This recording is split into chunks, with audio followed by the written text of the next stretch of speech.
Hello, everyone. My name is Lisa. My pronouns are she, her, and I am one of the co-directors of the Notebooks Collective. Founded in 2021, we are a virtual literary art space focused on community, connection, and continued learning. We are so excited to welcome Keith and Callie here tonight. Our next event will be a special notebooks reading on Wednesday, June 24th, in memory of Jennifer Martelli to raise money for the Eastern Mass Abortion Fund. Then we'll be taking a break in July, and our next in conversation will feature Dorcia Smith Silva and Vincent Toro on August 18th at 7:30. Please check our website, or even better, sign up for our newsletter to learn more. Rebecca will put links to those events in the chat. The Notebooks Collective believes that Black Lives Matter and that we have a responsibility to undo harm and at the same time uplift joy. We acknowledge that as a virtual organization, our offices are on the lands of the Kickapoo, Nipmunk, Agawam, Massachusetts, and Pawtucket tribes. Native peoples across the world continue to preserve and celebrate their cultures, and we encourage you to support Native writers and artists. As we do this land acknowledgement, we want to also recognize those who are suffering from conquest and terror across the globe and in our own country. We stand in solidarity with them. And we are so glad that you have joined us tonight to be together. I'm now going to turn it over to Rebecca. Hello, everyone. My name is Rebecca. Pronouns are she, her, and I'm the other half of the Notebooks Collective. As Lisa might have mentioned, or as Lisa did mention in our last email, we don't always know all the poets we invite to be a part of our In Conversation series. Instead, we rely on our collective, poets who've joined us in conversation to bring new people our way. Each year, we ask previous guests who they would recommend, and it's the most beautiful thing to see how people's lives intersect and overlap, to learn that you share a new favorite poet with someone who's also one of your favorite poets, to open our space to new voices and folks who we wouldn't know without the generosity of this community.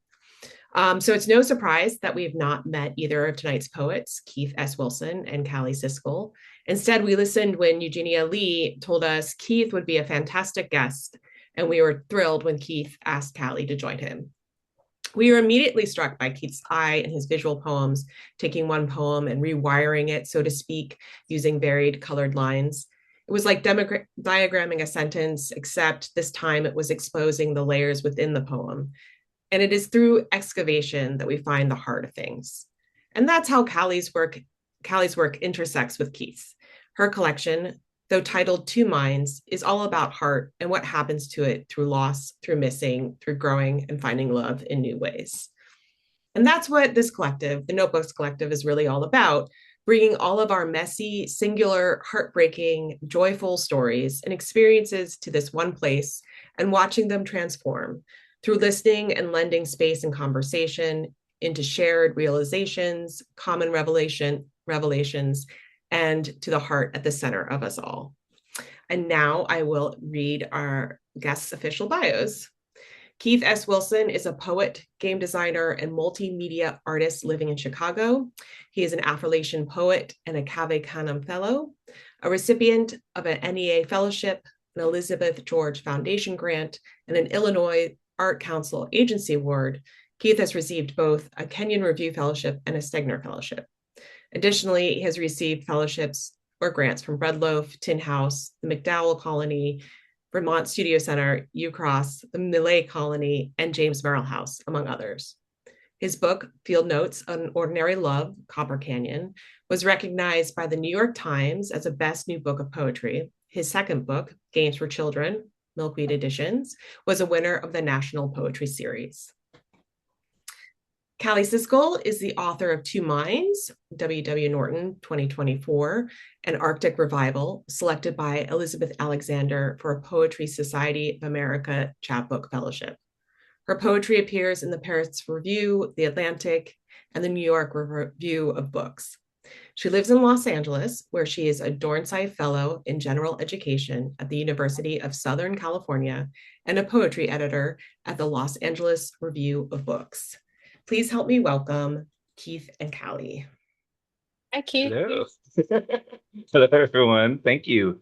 Thank you for having us, and thank you, Callie, for joining me in this conversation. I want to ask you a bunch of questions about your book and about your writing process and everything.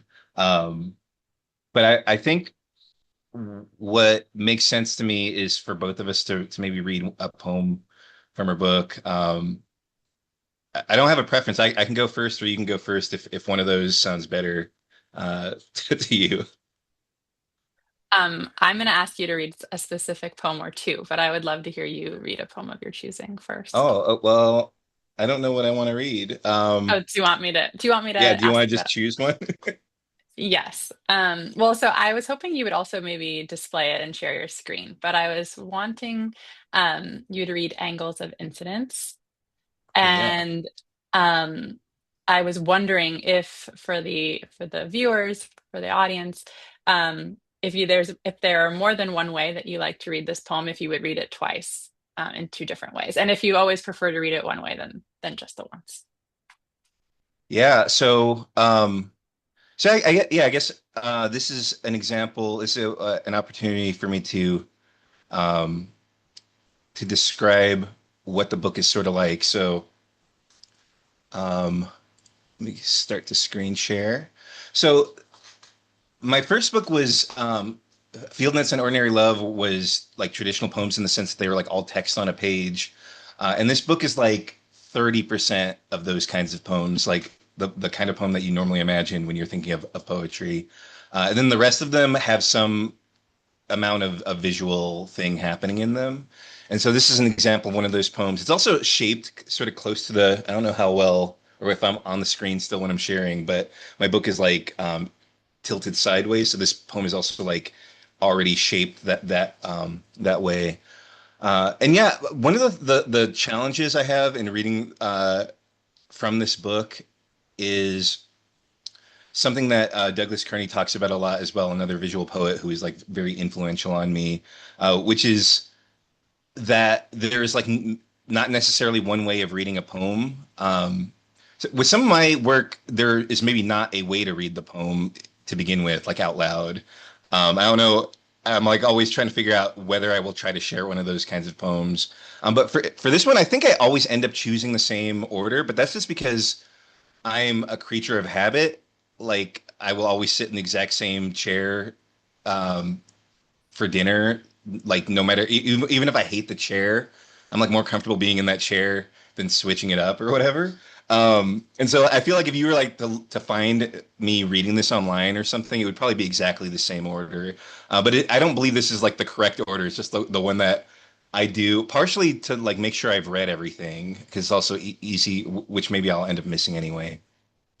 But this is a poem about the Central Park jogger case, which uh, famously involved a bunch of black kids being accused of killing or uh, jumping a white woman. Uh, Trump was like got in the news during that time, trying to get them prosecuted, and then later on it was they were sort of like freed of that crime. Um, so this is me sort of writing about that, and yeah, I'll talk very briefly about it right after. Angles of incidence. The body is a haunt and non-Euclidean. Parallel paths will meet. Is a tree growing down the block? Is the other side dark and small as the trouble it would take? And if you could, what might you?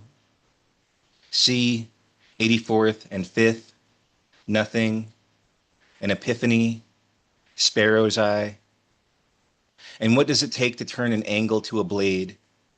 Trisha Miley, a holy name, 110th and 5th, Corey Wise, Yusuf Salam, Raymond Santana, Kevin Richardson, Antron McRae. Um, so one of the things I'm often engaging with in the book are like graphs and mathematical charts and that kind of thing. This one in particular, if you were to uh, overlay Central Park, a lot of the locations on this image map onto sort of like an abstraction of Central Park.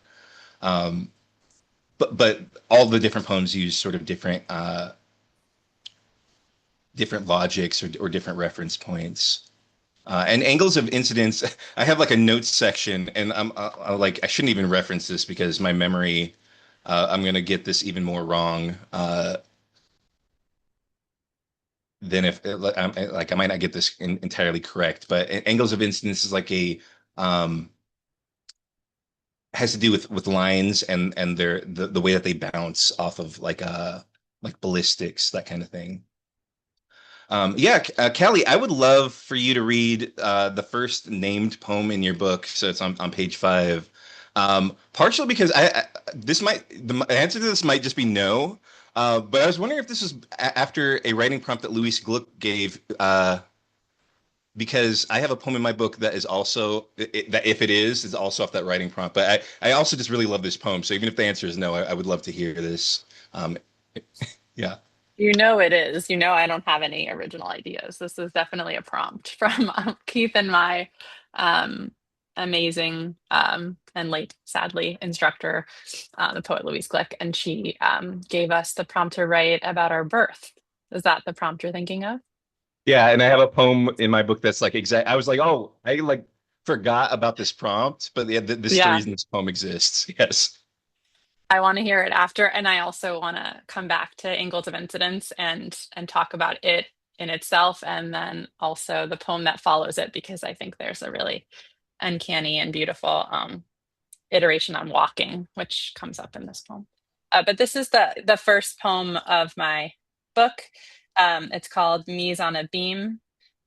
So also about reflection angles, but in this instance, it's an art historical term that refers to when there is an image of a painting inside of the painting itself. So kind of meta impulse.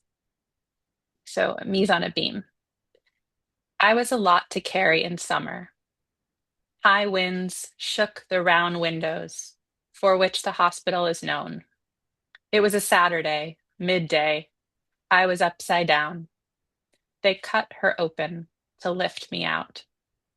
The swaddle and hat were too small, so I was wrapped inside a towel.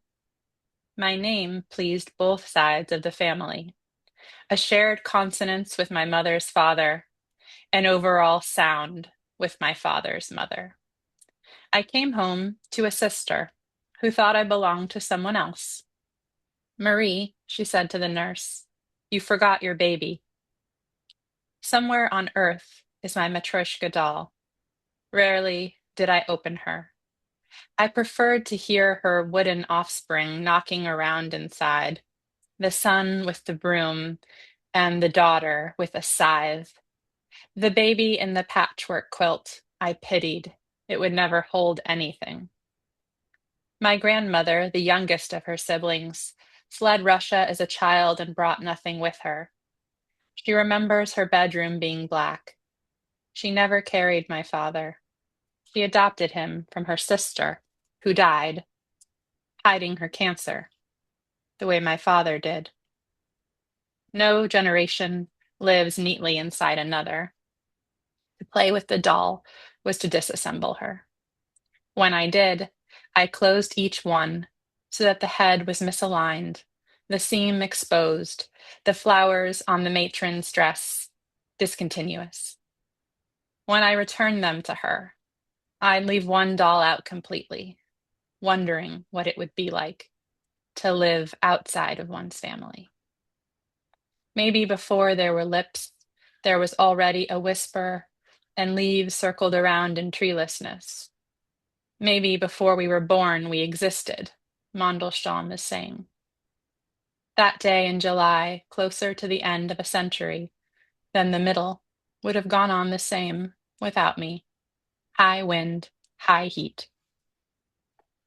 Keep, I mean, as I'm reading that poem, and I've never thought about it through this lens, but obviously having just reread your book and thinking so much about the title, Games for Children, I realized that that poem is about a game I played with myself ultimately, like these nesting dolls, and um, trying to unnest them in a way, trying to mess up the the lineage or the perfection of um, their inner, their interconnections and kind of what would happen if I left one out. So I just thought that was interesting. As I was reading, I was thinking about all the things I've read that in which you talk about kind of how you think about the title of your book, but just an uncanny parallel there. Yeah, I love that poem. And there's also the one of the ways that I connect with it personally. I write about it in my work as well, but who knows, I guess sometimes how much these things come across, especially like amongst all the other things that I'm writing about. Sometimes obviously very not about my own life, but sometimes I am. But there's like that sense of like imagining oneself no longer responsible to your family, like what that would be like. And I write about that in one of the poems. I talk about my dad. So one of the other things that these two collections have in common is that yours encircles having lost your father, and mine begins with when I was 14. My dad was diagnosed with stomach cancer, and that well, not when I was 14, when I was like 22. When I was 14 is when I moved to Kentucky. Um, and that radically changed my life in all these different ways. So he lived, but he has to take medicine to eat. He There were many years in which he was not fully lucid because of the amount of painkillers he has and all these different things that it radically changed my first book. Like I just removed almost every poem about my father from that book. Um, because many of them were like sort of angry, and it was just like I don't. This is not like if this book ever gets published, this is like not the conversation I want to have. Like as my father might die, and so those poems ended up shifting into this book, and I write about that sometimes of the sort of when he was when he was sick and on pain meds.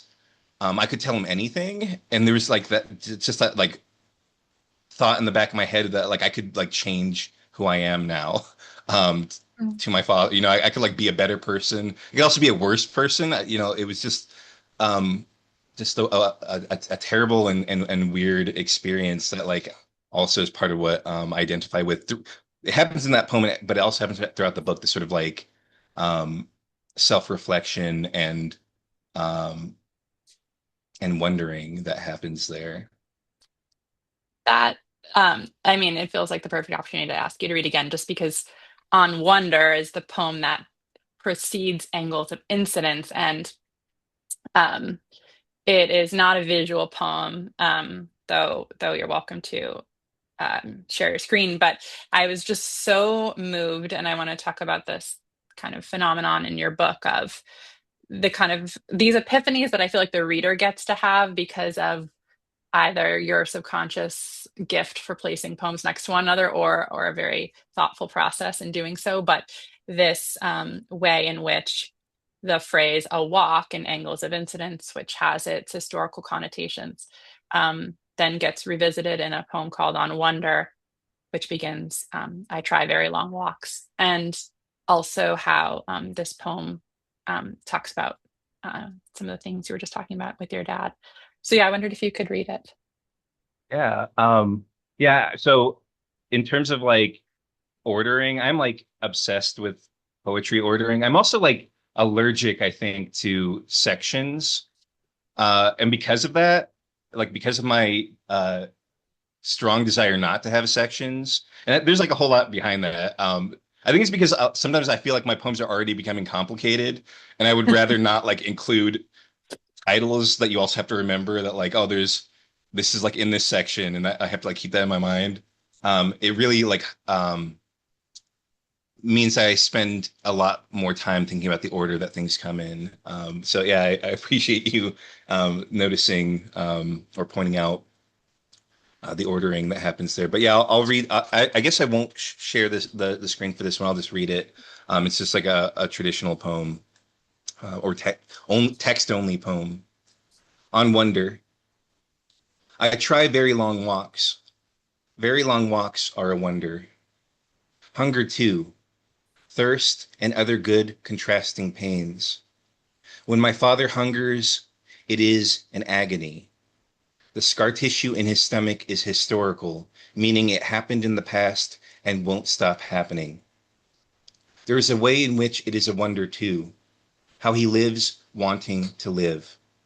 I would not, cannot. I think it all the time. Crying every day is a betrayal of wonder, or not crying.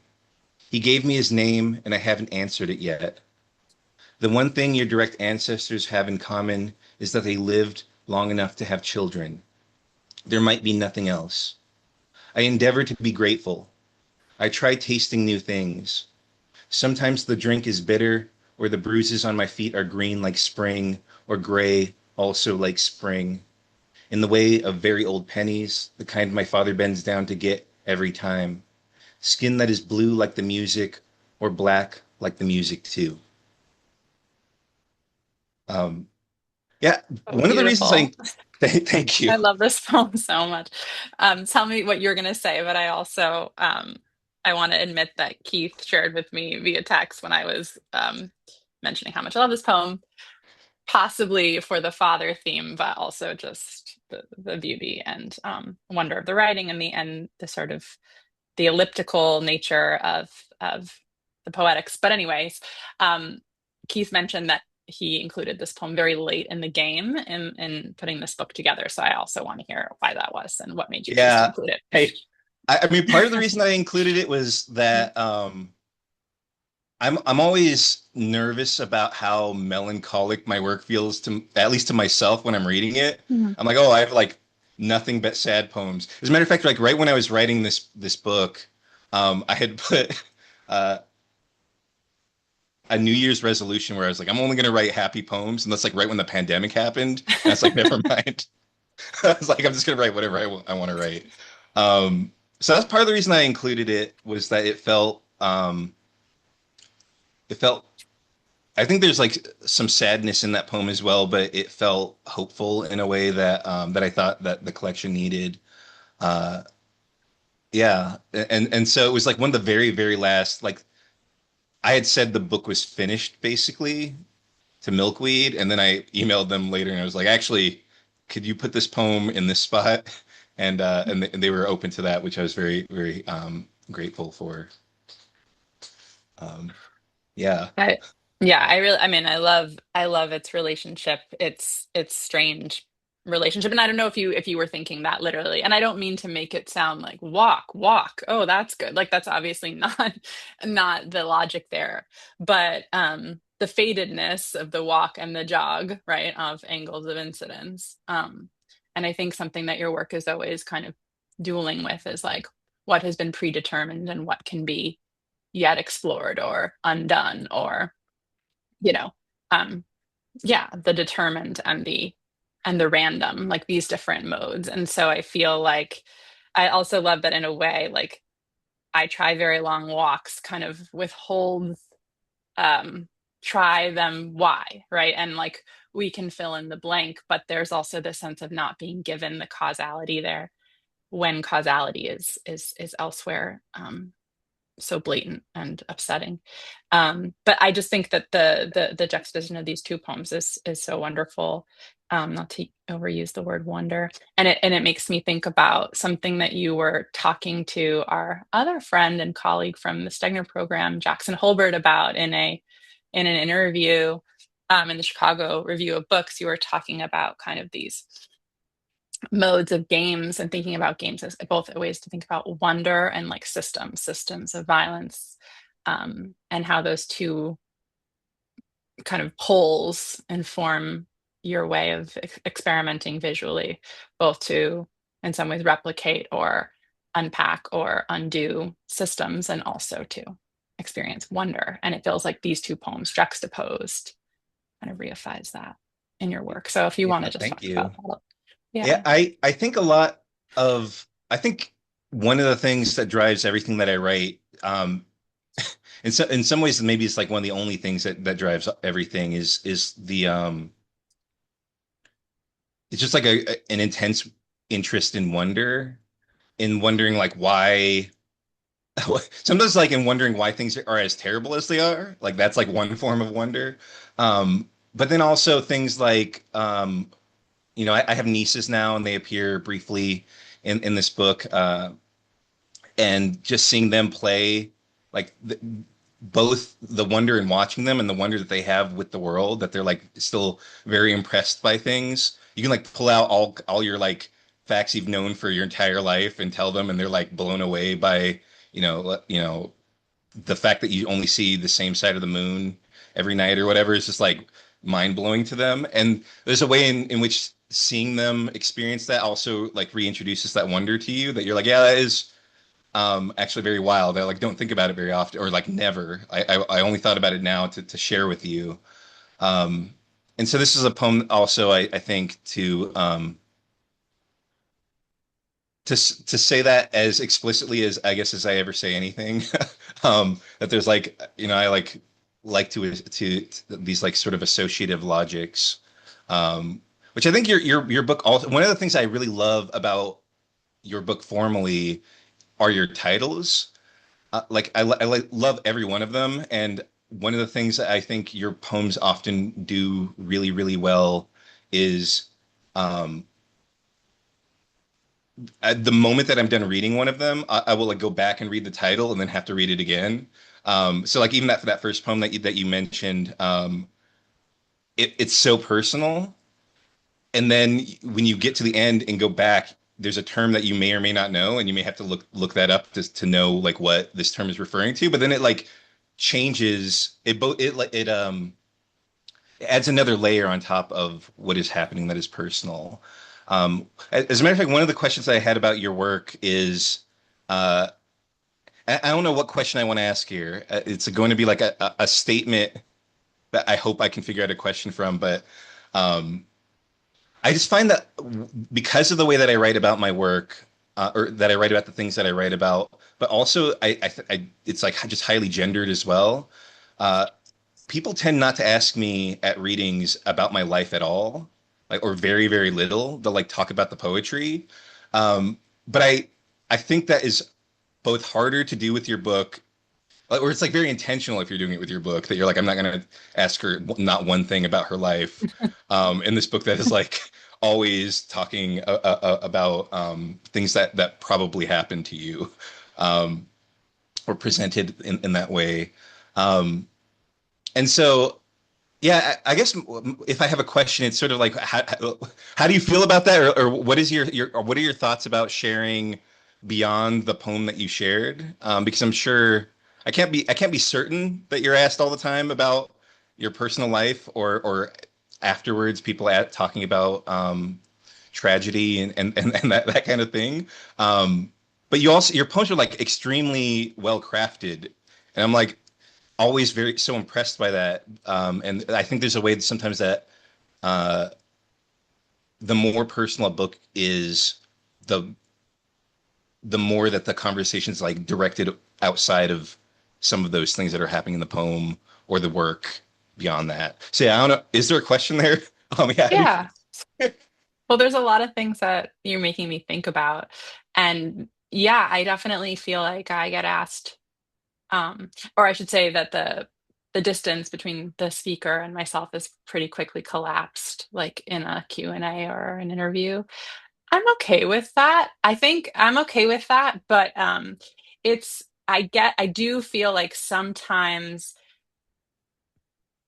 I find myself unable to get back to the poems, and I feel that I'm answering questions about my personal life, which is less, I think, relevant to um, my writing than the way I write about personal material. And I think that's something that I've been, my book came out in 2024. Like I've been lucky enough to speak about it in a few places. And I feel like I'm just starting to figure out how to like drive the car back towards the things that I feel are more exciting to me as a writer that I want to discuss that obviously intersect with my experience of losing my dad when I was 12, my experience of my dad being a public figure, which isn't so much which isn't so blatant in the book, but is part of the themes of feeling divorced from my own experience of grief because it was felt by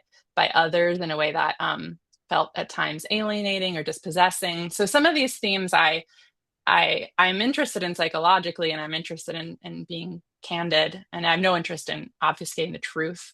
But it's more that I find myself sad when I've missed an opportunity to talk about the poem versus myself, and that I think is just something that I'm learning, and I feel like that's something. And I wonder if you feel this way. I mean, you have two books now under your belt, but like so much of getting a book published, especially a first book, is just that, like this feeling of really wanting to cross that threshold, and you don't think necessarily about like when it happens, how you like walk that walk and talk about it, and how you want to, yeah, engage with the subject matter, whether whether it's extremely personal or not. You almost feel like I did the work already, but there's so much more work that I didn't really understand that comes after publishing, which has to do with, I think, some of the things you're talking about, which is um, how to, yeah, how to talk about a poem without collapsing it into just what happened to me, which is not my interest in writing the poems. It's not to relay my story in a one-to-one way, right? So it's Yeah, I think yeah. like related to that also is that I feel like everything I have to say about the subject I covered basically in the book. So sometimes or in the poem that like I spent forever trying to like figure out how I felt about this thing or if there was meaning behind it beyond um well, because I'm often writing about violence or personal sadness that sometimes it feels this is like the challenge, I guess, of like nonfiction writing and writing about oneself, especially when there's sad things, is finding a reason to have brought it up, other than just that you felt bad when it happened. Like, Mhm. is there a meaning beyond or is there meaning at all, right? Like that's one of the things I'm sometimes writing about.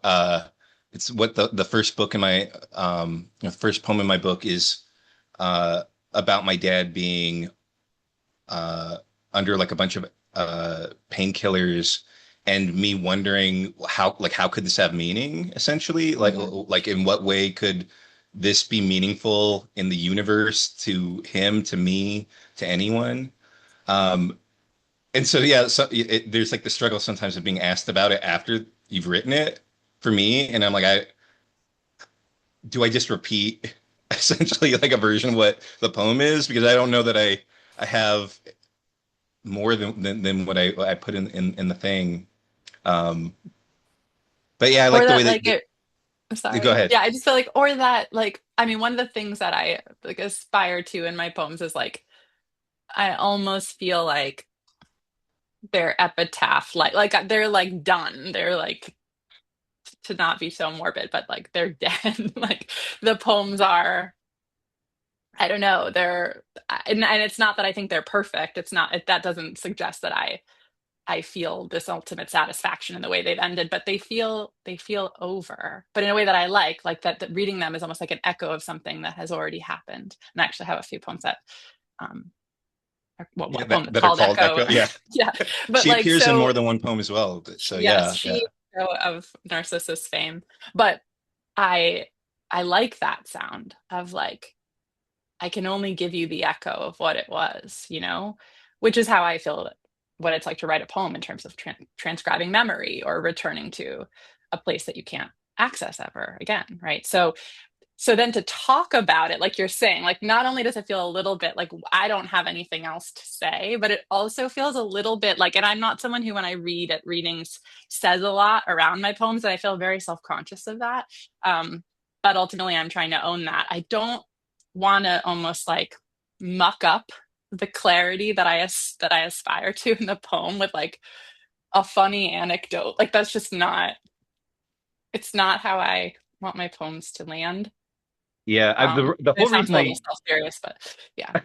no, the one of the main reasons I started writing poetry to begin with was that I felt I was very long-winded in everything that I like. It just took me so many words to try to say something, and by the end of it, I was like, I don't know that I made that any clearer, Mhm. and yet I am driven to say even more now to try to make it more clear. And so like every opportunity to talk about a poem, I feel like the flashback of that feeling of like I'm there's no way I'm making this more clear than what the poem. If the poem is unclear, I can never make it any more clear than that. Like on one level, because that was like my greatest shot at it. Um, Mhm. which sometimes I'm Yeah. doing through like non-verbal ways now of trying to find out like a different kind of clarity or meaning. Uh, but I am still attempting that to like say the thing. Um, this actually segues a little bit another thing that is just a thought about your poetry.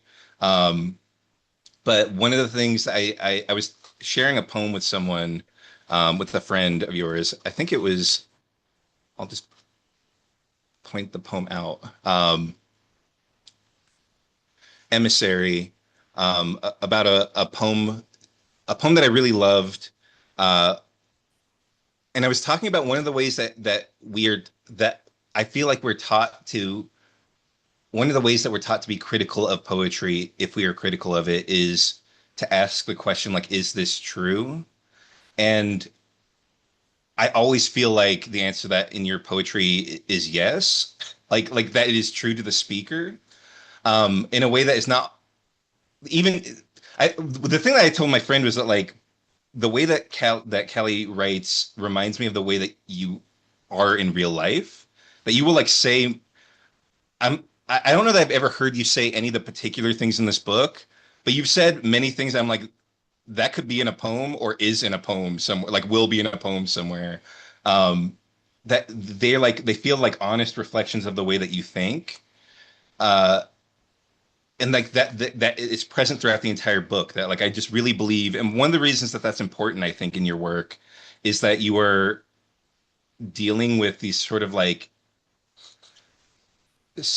deep psychological like issues, or like questions I should say, uh and therefore those questions are like sometimes of the of like central importance, like is this a thing that a person would say, or is it like a poem thing? Like, is it like a conclusion that a poem wants to communicate? And I think there's like often very difficult things said that like are not that like resist the like kind of epiphany that poems I think sometimes want to pull you towards. Like like things that are not kind about oneself, um, or the situation that I just really appreciate. Um, in your work. And one of the things that I guess to make it a question is I've seen many of these, maybe not many of them. I've seen probably six or seven of them, these poems before seeing them in the book. And I wonder what your revision process is like.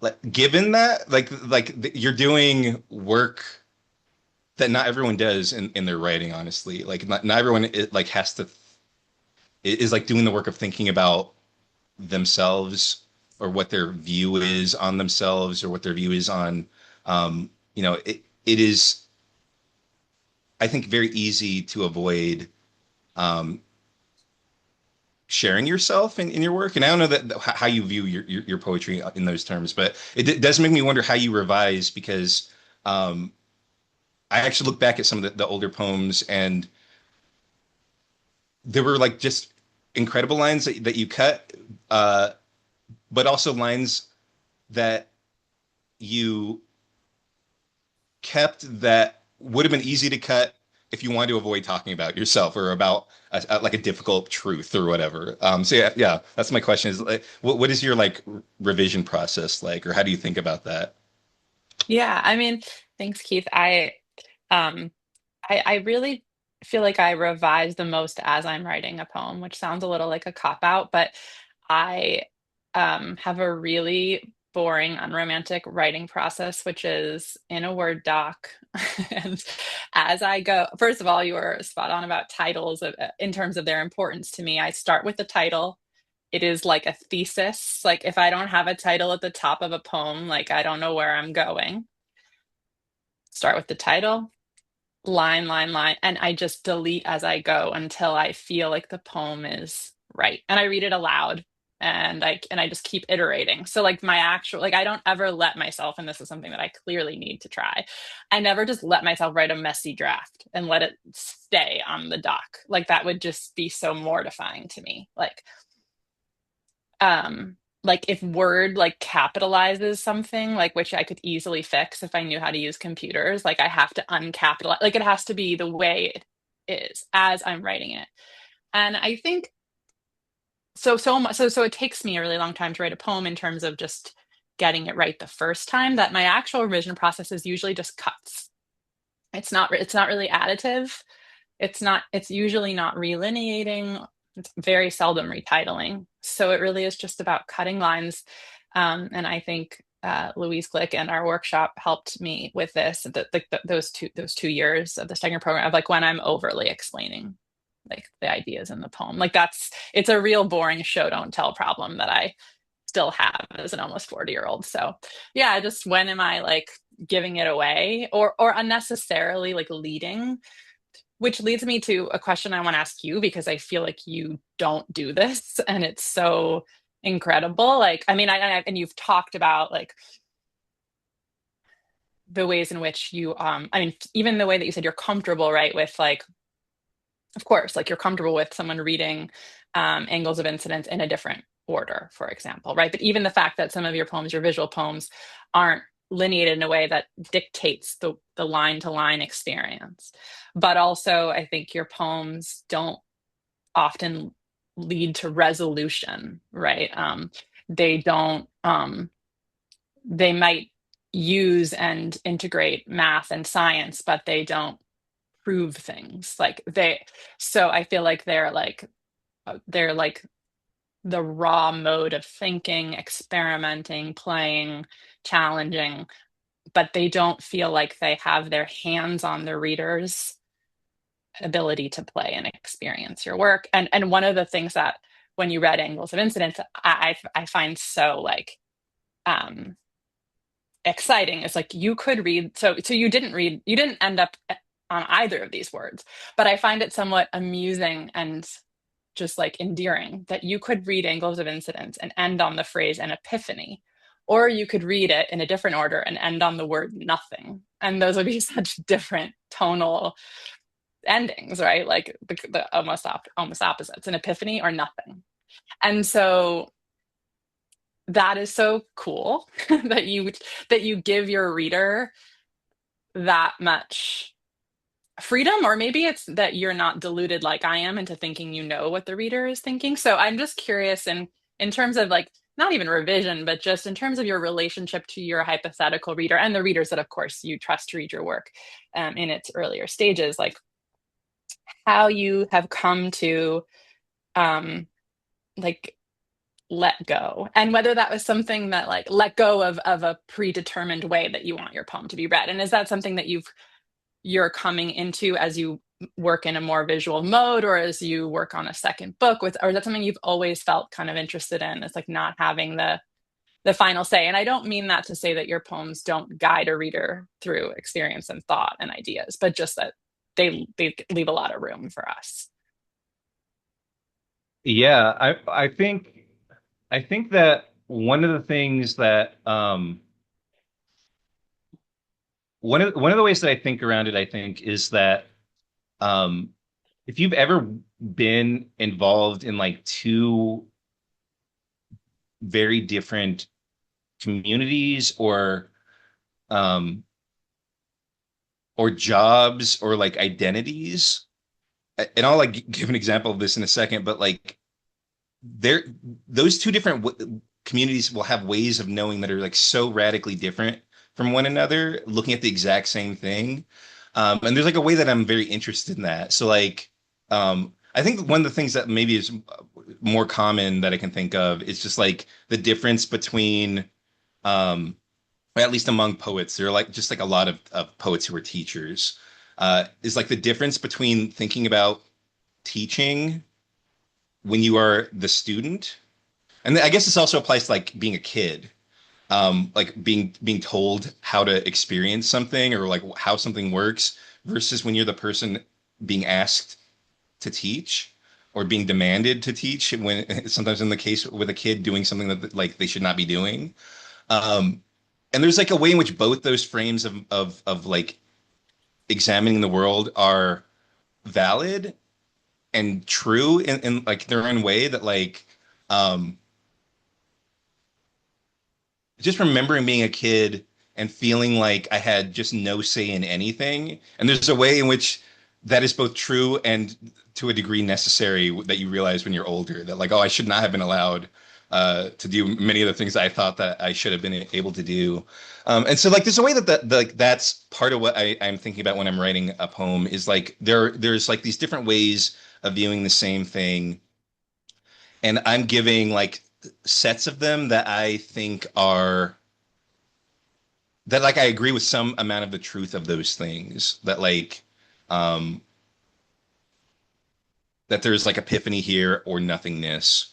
Like I agree with both those things. So one of the things that I'm very interested in, like in terms of letting a reader experience the thing, sometimes I talk about like, oh, this has something in common with visual art, where you just like let the reader or the viewer come to the thing as they come to it, and you don't really say anything about that thing. You really trust the viewer, and you have so many ekphrastic poems that are like engaged with this. But I think that like one of the things that as I've spent more time with visual artists that I used to think that I was doing more of that, but visual artists are like often so open to anything. They're like, almost like I'm starting a conversation, and I'm like not interested in starting like I think people are talking about all these things. Like no matter what the thing is, like um, if it's racism, like people are talking about racism every day, all day. You can go on the internet and see people talking about racism. I don't think that like does any good to start a conversation about racism just to start a conversation as if it's not happening.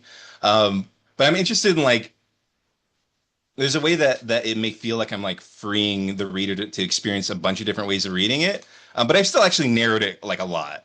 One of the things I say is to like students with visual work, like if they're interested in writing it, is if you're interested in having the work be open to interpretation, it should not be open to all interpretations. Like there are like wrong ways to read your poem, and like that is okay. Like there are ways that Hmm. you can sort of write into that or care about that like you know if if you're reading one of my pieces and have like come to sort of like a fascistic reading of that thing, which like we're in the age of those kinds of readings being more and more common. Like you've read the poem wrong. So like there are like Yeah. these sets of things that I'm very interested in. And sometimes there's like ways in which they conflict, but a lot of ways in which they overlap as well. I hope. Um, Hmm. That makes a lot of sense. And I think that's why I think, as I said, I have a title brain. Um, and I just get a lot from titles, and I love the title of your book and want to talk more about it. But with Angles of Incidence, I just felt like it unlocked something for me, not only about the poem and about this moment in history and about um, structural racism and all of the things that the poem brings up, but it also helped me think about on a kind of ars poetical level, like this idea of angles and the way that, like, yeah, you're, of course, your poems kind of like even within the poem, like even within this poem, like there's just different ways to enter it. There's different angles of entry, but there is like a plane that you lead us to that is like extremely specific and evocative um and pointed, But I Thank think you. it's really admirable to, and I aspire to have less of an impulse to um not control the reader sounds really maniacal, but ultimately, like, yeah, to kind of let go of order at the very least, of something like, within the constraints, like to trust. I think that's the ultimate issue there. Yeah, Yeah. and it is difficult. Like I don't know how I make it sound, but one of the things that was very useful for me with nearly every poem in this book was sharing it in in different workshops and hearing what people think is happening. So it's like often, which you know this, that one of the ways that I would share my work is uh, I would say nothing about it really, and then ask people what they think is happening. Like that's like the main thing that I'm interested in is like hearing sort of like a live interpretation of what um, people believe is being said or being referenced and that kind of thing. So there's like a way that, um, and that's like a way of workshopping that I came to over time that is different than other kinds of poems. Like if I'm workshopping like a more narrative poem, which I barely write, but or a more personal poem that is just all text, it's a little different. I won't necessarily be like, what do you think is happening? Because I think it's like often more straightforward or clear what might be happening. Um, but I'll like take notes of like what order people are reading things in, like that kind of thing. Because it is difficult, especially if it's like about something that you care about, which I always try to write only about things that I care about, whether it's personal or political matters that I care about, to like hear interpretations. I'm like, oh, like I did not mean to say that. And sometimes you're like open to it, where you're like, oh, I didn't mean that, but that's interesting. And sometimes it's like, oh, I didn't mean that, and I did like want to make sure no one ever like has that read again. Like I'm going to remove that line or move them so far apart from one another that's like much harder to associate them. So it is difficult and difficult in a way that is different um, than some of the difficulties that exist just in writing any poetry or anything at all, because of trying to be open to interpretations and also open to like a kind of total failure that like also is not as true in my opinion of a lot of other kinds of poems that like um there are just going to be some people who come to a poem like that and just have no idea what that thing is, and then move on from it. So as a matter of fact, as much as I um Louise Gluck was just like one of the best workshop. She was she would say things about my work that I feel like no one else would, and in a way that was like true. Like even if I disagreed with her, I'm like, I bet a lot of people agree with that thing. So like for instance, one thing that she told me to do that I did not do is she just told me not to. She told me just like totally start over. I have a poem about it's like the longest poem in the book about like having seen a deer. Uh, and she read it like I think maybe more than once and was just like, "Don't you just need to delete that draft and just totally either not write it or start over." So like I didn't always take her advice, but I was like, "Yeah, you know what? I like get all the things that she's saying about this work." And I'll like keep that in mind that like it's just like fundamentally not working for some people.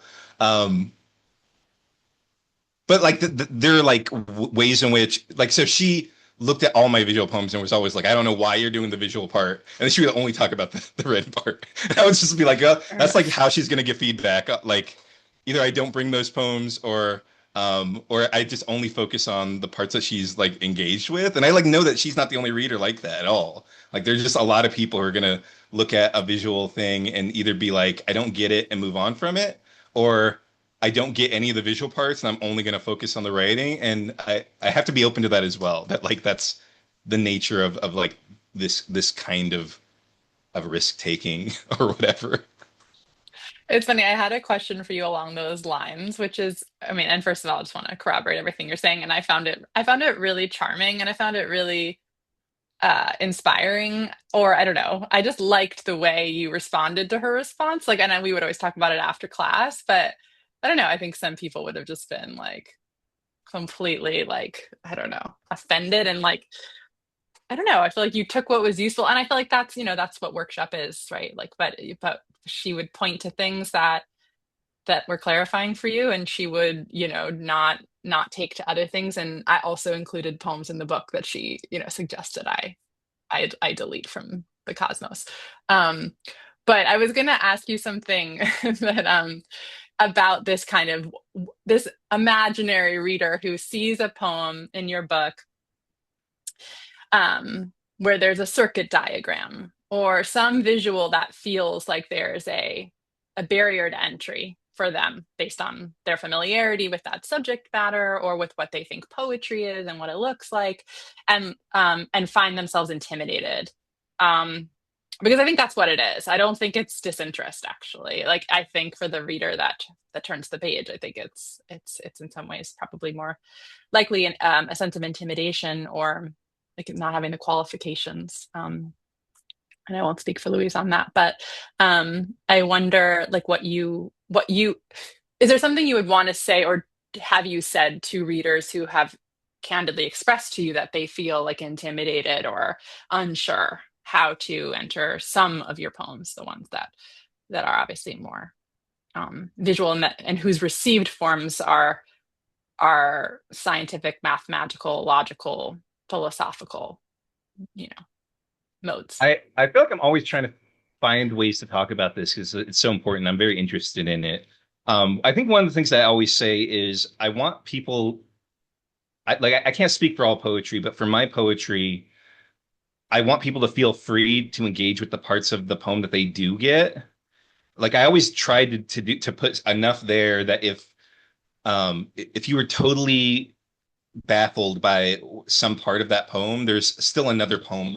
There's still another poem that exists there, essentially, that you can read and engage with and get and hopefully get something out of. One of the ways that like the metaphor that I use sometimes is like in a museum, you spend as much time as you want with each painting. Like sometimes you look at a painting and you're like, I don't get what's going on here. And depending on like your energy that day or your interest in art or whatever, you may spend a lot of time trying to figure out like why did they make this? What are they saying? What's happening here? Or you might just move on from it because there's just too much other stuff in the world that is engaging to you. And that's the way that I sort of feel about or think about visual poetry in general. Like that's the way that I sort of engage with it when I'm reading other people's work. And it's the way that I try to write my own work is that you may not have any idea that this is a sentence or, that this is an electrical diagram, but there's like a poem there still. And so you may be missing, but I don't think you should feel like you're missing it. So like another way that I talk about it sometimes is like the way that people engage with fandom culture is often sort of like this, that like, there is one way of engaging with like Lord of the Rings or Star Wars where you watch the movie or read the book and think like, oh, that was great. I love that. And then there's like another version of a reader or viewer that like then reads about like the history of the language or whatever. And like I think that enriches the reading of Lord of the Rings or enriches like Star Wars to like know all the names of all those aliens in the background who didn't say anything. Um, for some people, right? And for other people, they only want to engage with like a different portion of it that I don't think means that you were like incorrectly engaging with that work of art. Um, there's just like other stuff going on in that piece. And one of the ways that I hope to help people with this book is that I did end up including a notes section, which I was like I could not decide how I felt about it. But I decided that like if someone wanted to figure out more about like the electrical diagram, I don't want to make it impossible for them to even know that it's an electrical diagram. Like if you flip to the back of the book, it'll at least let you know that much, and you can sort of um, read the notes that I have on that and read more about it if that is of interest to you. If like what else the poem is doing is interesting to you. But I think it's just like a way of challenging oneself that is very much of interest to some people and very easy for some people to sort of slip into. And for other people, there are all these other associations that make it more difficult. That if you have like a bad association with school and interpretation of poetry that you're being told you were wrong for how you read that thing, that can make it a lot harder to be like I'm totally comfortable not knowing what's going on in this, and I'll try to figure it out as I go along, or I'll make like a hypothesis or whatever. Like they're like two different kinds of people. or two different kinds of experiences with like that kind of like engagement with a work of being like I feel lost and therefore I feel stupid. And I never want anyone to feel that way, but like that is a way that people are taught to engage with art, like whether it's school or outside of school. Um, and so I really, yeah, I just never want anyone to feel that way. And I try to give ways in, uh, but that's like one of the reasons I care about that. That like I try to talk to people about it's okay to not get everything. Um, I also think it's like happening in everything, and it's just not Yeah. always as obvious, right? Like that, Oh like yeah.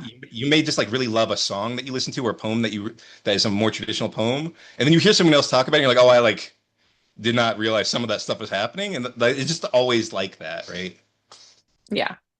No, I mean, I remember thinking, in a workshop, I mean, maybe I'm the only one. I'm going to risk sounding um, awkward, but there's this feeling of when the poem is on the table and you're with your peers and you've been with your peers for however long, like there's that you want this ability to immediately be able to fluently talk about your friend and your colleague's work, and sometimes your poems would scare me at first, right? Like I would, because I mean, in math and science and geometry, like I think it really was like like thinking, like feeling like the way I felt in those classes in elementary, middle, high school.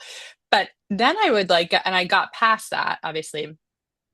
But I remember thinking and saying to you and sounding maybe a little bit, I don't know, an academic in the process, that I always find that your visual work, yes, and yes, I love the note section and I love knowing like what I'm really looking at, quote unquote, but I always find that the movement of the lines, the gradients, the arcs, they have so much intrinsic meaning as it relates to the words paired with them and the way the words wrap and like undulate with them, that there's like meaning inherent to the shapes. And I always feel like you've kind of reinvented those forms in placing them in context with the themes of your work. That they're actually no longer um, those received um, graphs or signs or charts. Like they've they've entered into the world of like visual beauty and meaning and awe. And I really, yeah, I really came to feel like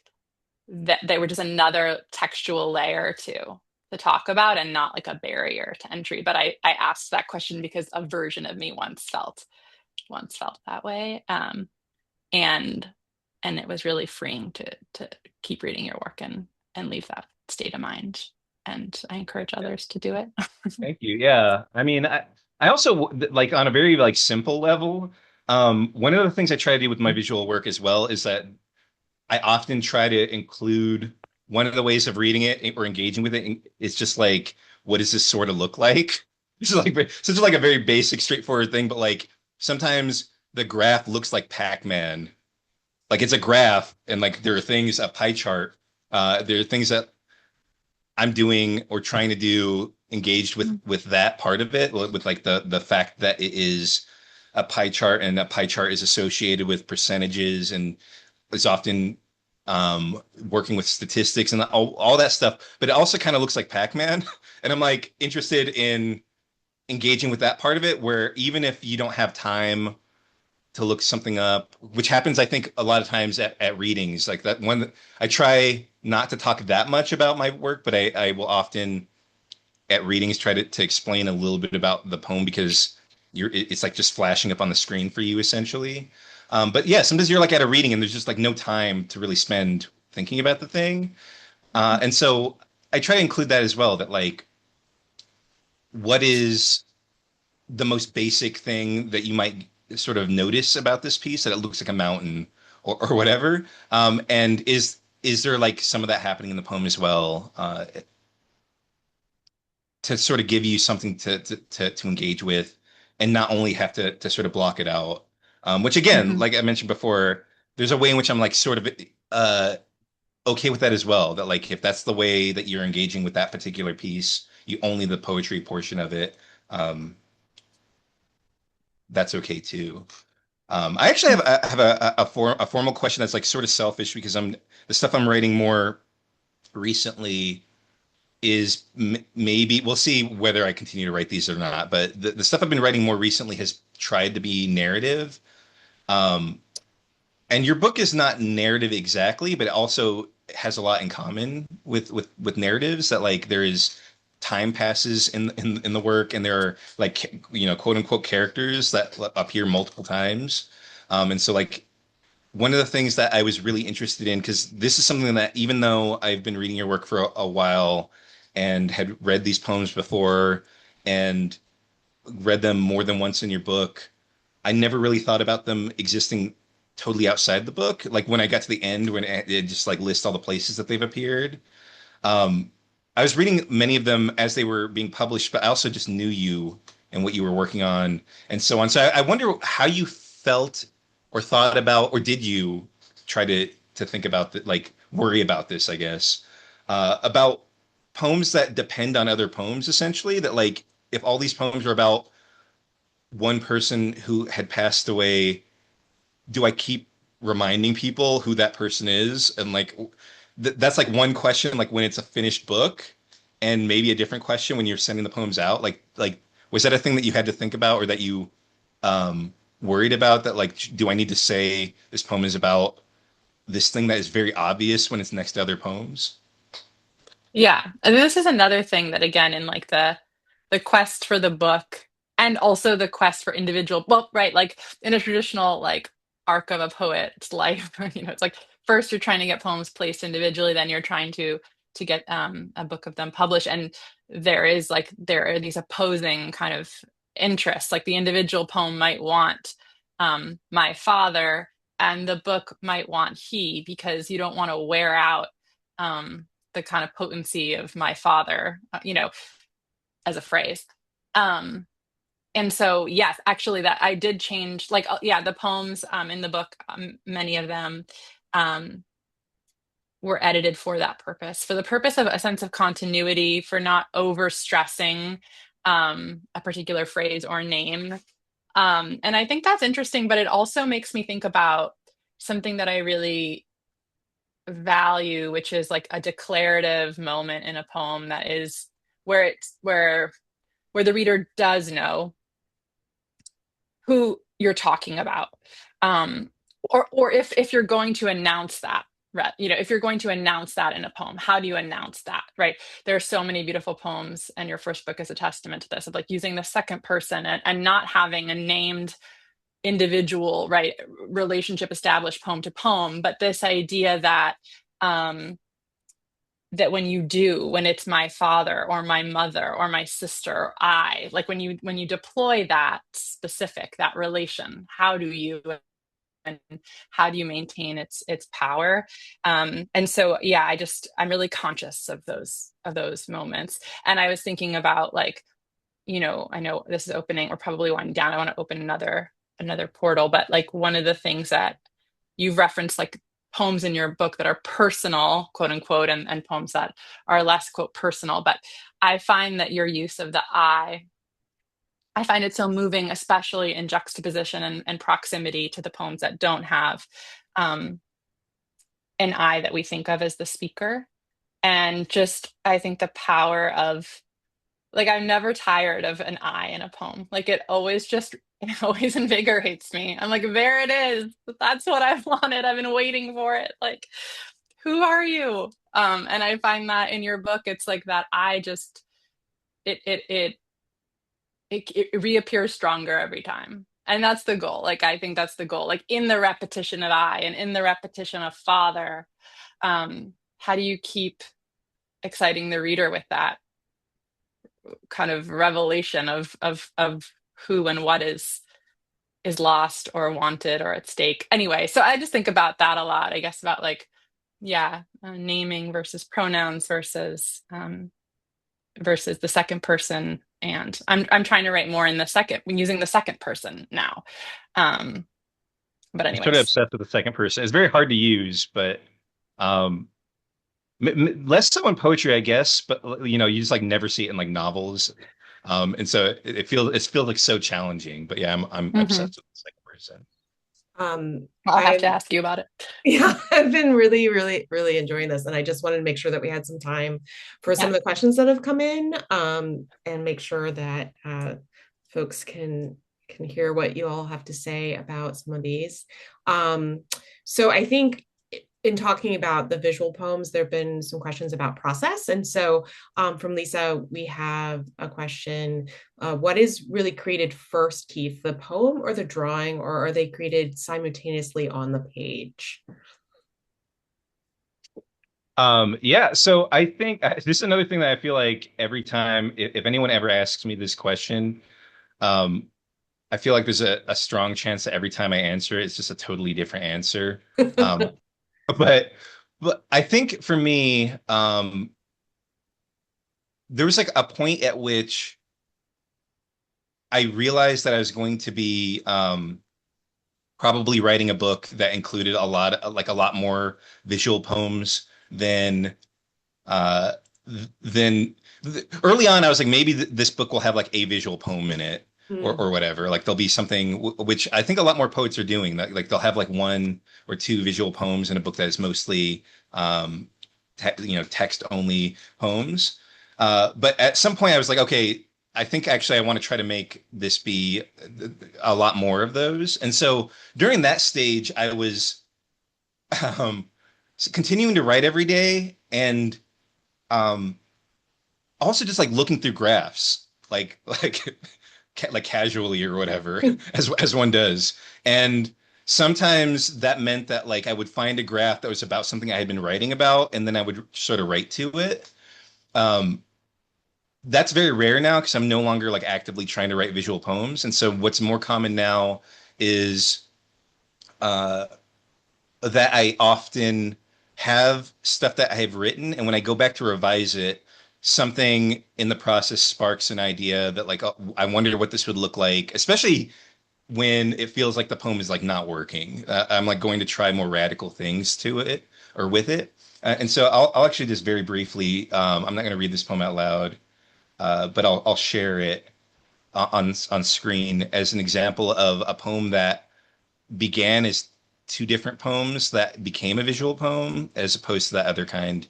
Um, so this is a poem that, or two poems.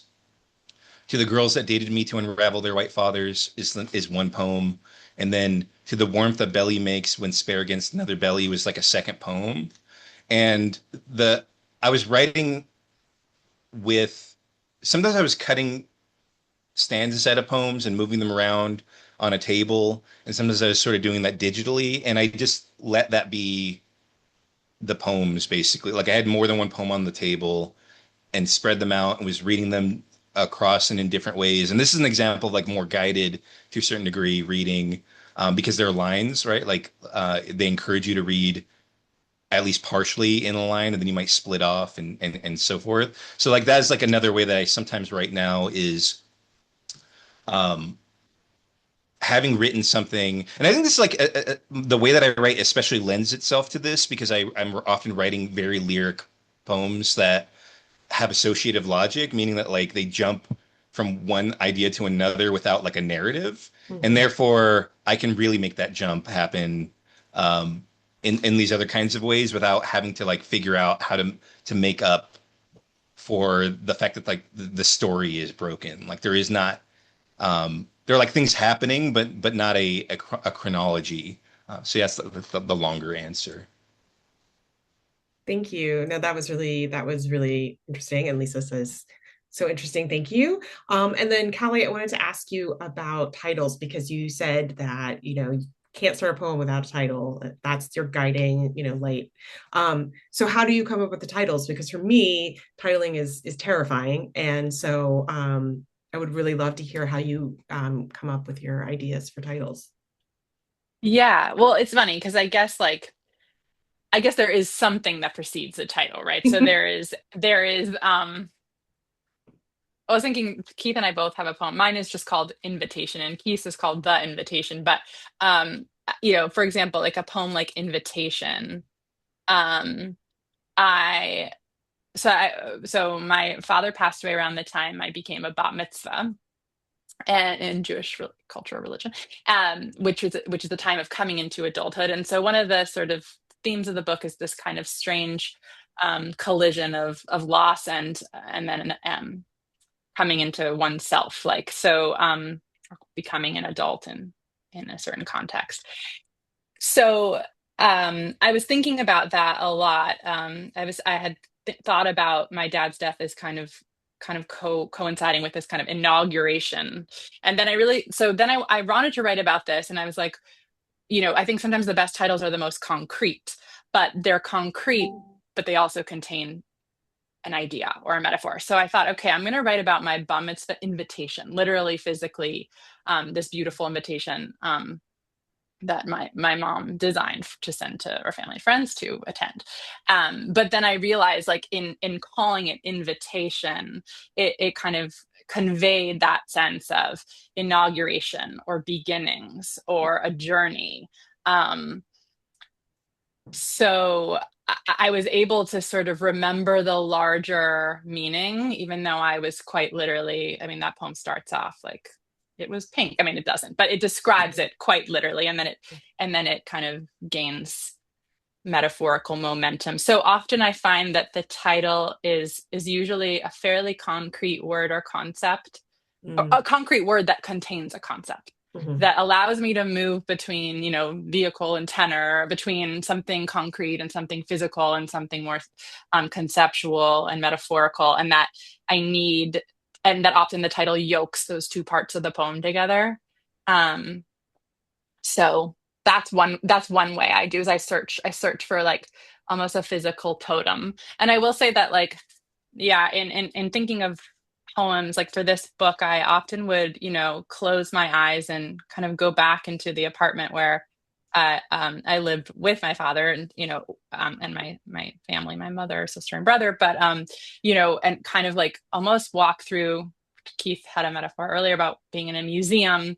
I often think of my childhood home as a museum, and I'm walking through it, collecting things that become the source text for my poems. And so those nouns sometimes work their way into the titles, mythological, like myths and figures from mythology, painting names. And I love always get a lot of mileage out of using like art terms, art historical terms, because painters have such beautiful words. And I'm jealous. So those are a couple of ways to think about it, but yeah. Yeah, I have on my computer, I have tabs open for every painting that you reference in the book, so I can look at them all.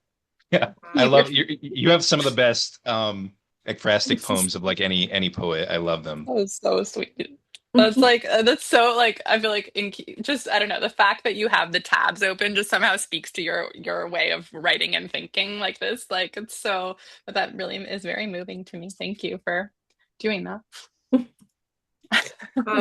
I have, I think, two more questions maybe, because we're getting close to the end of the night.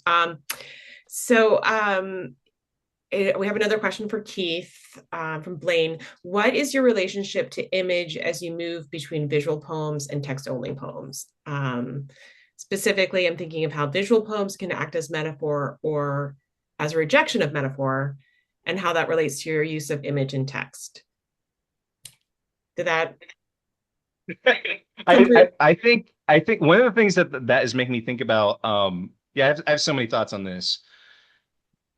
More recently, the stuff that I've been trying to write around, and it's not going super well. I'm like trying to figure out how I think about this.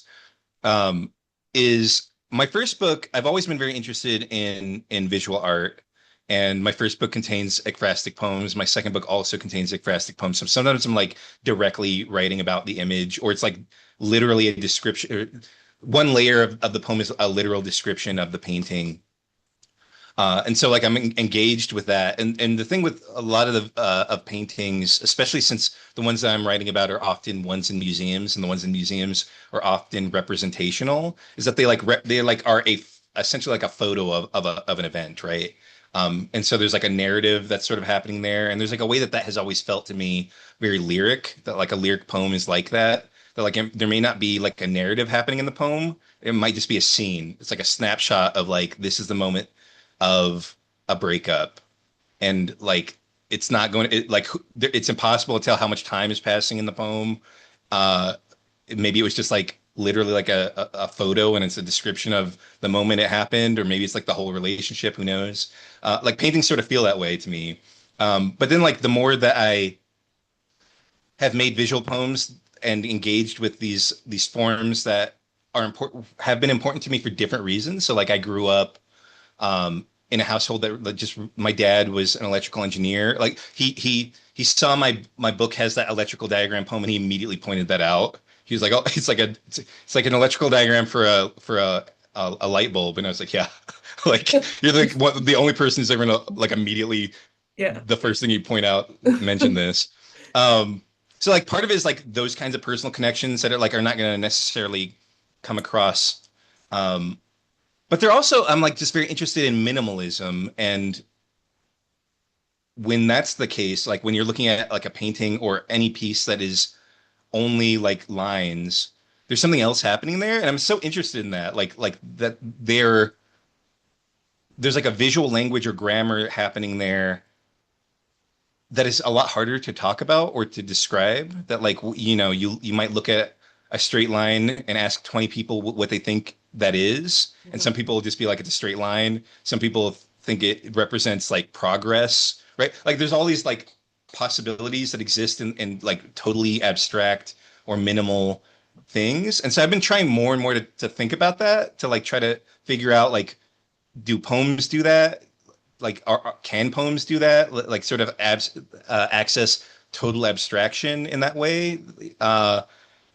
And they're like a mess. I think that like there are poets who are better at writing in that space than I think like language poetry often works in that sort of space. But I am like often thinking about that. Like how does one push image, writing, language, just our the human like desire to assign meaning to things, even when they really resist meaning. Like even when it's just like Callie has a poem about like a painting that's just forgetting both the name of the poet and the painting right now, or I the hope I painter, can remember one of them. but it's like solid colors, and then like the strip in the middle that was sort of like Oh, yeah, probably done by paint being or tape being pulled off of it. Um, yeah. like when we come to a painting like that, or like a Mondrian or something, we still like assign meaning to it, and I'm just like so interested in that like people will like have answers to how it makes them feel and why it makes them feel that thing. Uh, and I'm just very interested in trying to write around that, but I don't know that's I might not be the right poet for it. I'm doing my best. So I am thinking about that all the time. I don't know if that answers the question or not, but um, I do No, have thoughts on those things. I think Blaine says yes, thank you. It was it was super helpful. And I want to make sure that you have time each to read one more poem before we end. So I'm going to ask this one last question from Cheryl about I think you talked a lot about how readers engage and how they don't have to take everything.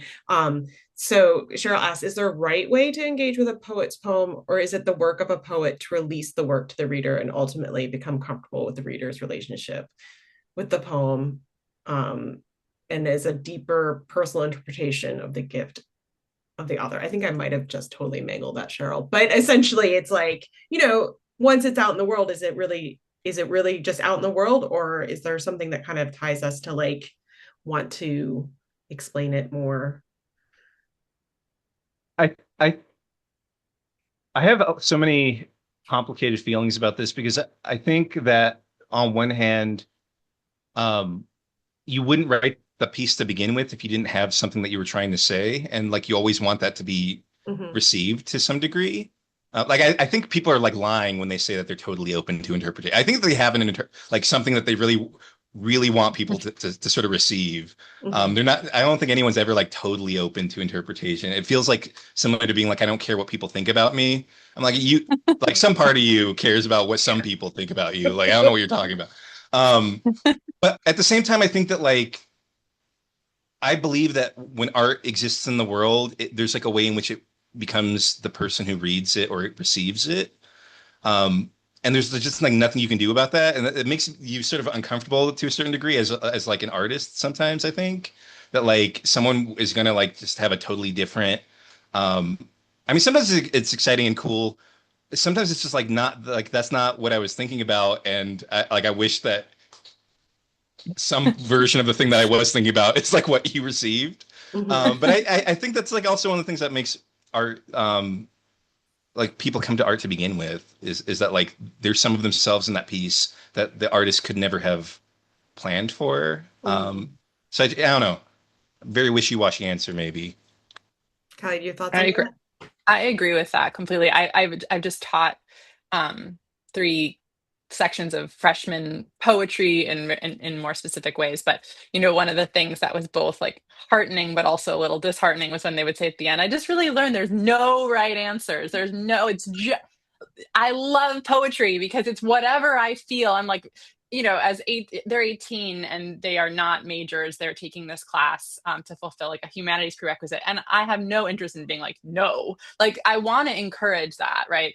But at the same time, you know, I steered conversation around a possible set of meanings Mhm. and that the poet is clearly gesturing towards. And I think that's what Keith was saying too when I was kind of asking about control or this. And I think the idea is that like their meaning kind of embeds other meaning and there's so much nested meaning and there's so much ways that personal memory and reverie, Mhm. nostalgia intersect, right, with what a poet is describing. And I um the most rewarding thing. I think like the second most rewarding thing as a poet is when someone tells you that they connected with your poem and they kind of describe what you wrote in a way that feels like true. You're like, oh my. But I think the most exciting and meaningful thing is when you hear that it actually connected with them, as Keith I think was gesturing, in the same vein, like whether that's grief or whether that's Right.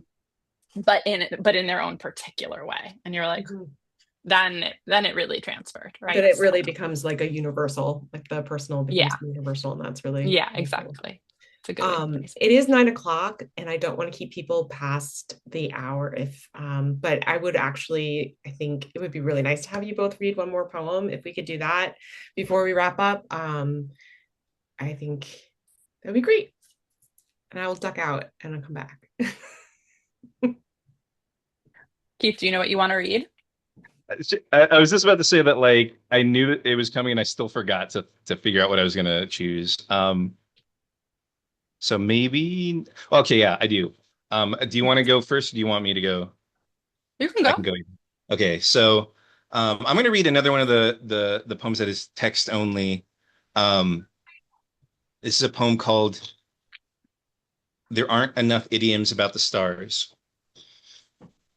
I think a good one would be "The sky is petty enough without us pestering it for stars." Or relatedly, "A good star is hard to find." Or somehow under an orange rind you'll wrestle up a star. Or Beetlejuice is a hell of a way to spend a night. Or better a cluster of stars than another bad sleep. You cannot dream with your mouth open and catch the light of the right star. If you stretch across a bed, you will find the light of it still across your arm like lotion. If I exaggerate and call attention to nothing, it is because as of late I've become a hard star out of focus. To catastrophize, to place among the stars, is to curse a foe with darkest ink. Imagine the galaxy as a fable of spilled milk. Picture wanting lemonade. I suppose some of these are more idioms of space. A shame that any time of year, whatever you are feeling, the sky at night remains the same. Or what I mean to say is, I'm never sure the season, but yes, I dream of her. Thank you. So good. I'll read a poem that's ekphrastic-ish. It's a little weird in its ekphrastic mode, but it's called Jean. My boss told me I look like a Modigliani. He wasn't the only one. A young woman's face, long and plaintive, or sadder than plaintive, moribund. Her head on her neck like a leaf on a pear, the eyes uneven. Nearly every woman he painted was his wife. Jean Bouterne, Jean on her side, in a wide brim hat, Jean in a bistro chair with her hands on her lap or touching her throat. On my psychology textbook in college, I saw her from the shoulders up, her neck exalted, her mouth a crumb, the chin tilted down as if to say, I'm yours. She's the perfect cover for a book that tries to explain how the mind develops and how it breaks down. The day after her husband died, she leapt from a window. She was pregnant. She had a daughter named Jeanne. She looked nothing like the paintings. Her face was round, her lips full. She did lower her chin, at least in photographs. When told I look like a man's image of a woman, I believe it. I do not. Nor do I look like Jeanne, who left behind 4 paintings of her own, 2 still lifes, a portrait of her husband, and a portrait of herself.